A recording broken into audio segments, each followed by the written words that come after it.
Hello everyone. నేను doctor Shruti Bathula, consultant neuro ophthalmologist and squint surgeon at American laser eye hospitals. Sugar, BP, cholesterol ఉన్న పేషెంట్స్కి కంట్లో ఏం సమస్యలు వస్తాయి అనేది కామన్గా అయితే diabetic retinopathy, hypertension retinopathy అని ఆల్రెడీ మనము చాలాసార్లు విన్నాము. కానీ కంటి నరాలకి ఎటువంటిదైనా ప్రాబ్లం వస్తుందా అనే దానికి చాలామంది డౌట్స్ అడుగుతున్నారు.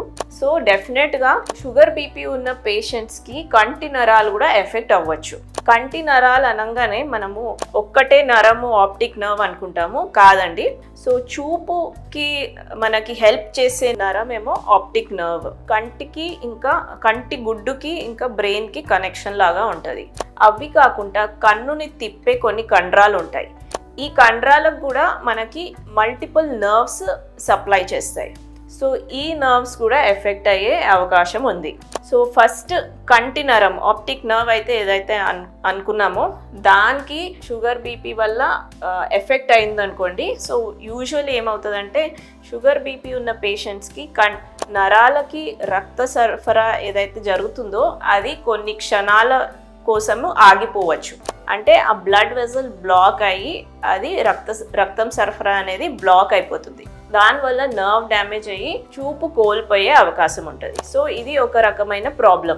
దీన్ని ఇస్కెమిక్ ఆప్టిక్ న్యూరోపతి అంటాం. సో దీనివల్ల విజన్ లాస్ అవుతుంది. ఇంకో రకమైన ప్రాబ్లం ఏమంటే కంటి గుడ్డుని తిప్పే కండరాలు, దానికి సప్లై చేసే మజిల్స్కి ఒకవేళ బ్లడ్ సప్లై అనేది బ్లాక్ అయినప్పుడు అది నర్వ్ పాల్సీ అంటాం.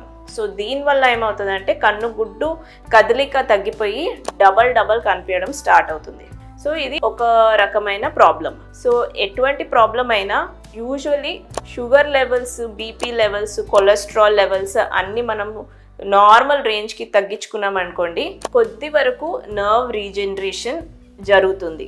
సో ఎంత ఎర్లీగా మనం ఇది డిటెక్ట్ చేసి దీన్ని ఇవాల్యుయేట్ చేసి ఎగ్జామిన్ చేశాక ట్రీట్మెంట్ స్టార్ట్ చేసామో అంత సక్సెస్ రేట్ అనేది పెరుగుతుంది. మీకు షుగర్, బీపీ, కొలెస్ట్రాల్ ఒకవేళ డిటెక్ట్ అయింది, డయాగ్నోస్ అయింది అనుకోండి, కంపల్సరీగా ఒకసారి ఐ చెకప్కి రావాలి.